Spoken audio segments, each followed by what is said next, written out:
Naririnig pa ba ako? OFW sa Hong Kong. Wala na.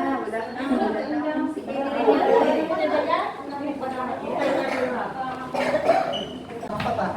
Kaya sa mga walang katapusan isang kontrata. Ano? Sabihin sila ay Ano ba yan? Yung non-live mo? Yung mga walang katapusang kontrata, ilang taon na kayo dito?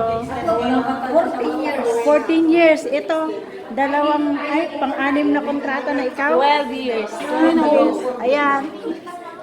Ayan, may magpo-for good. Good luck sa may mag-for good. Okay, bye-bye. Down, down.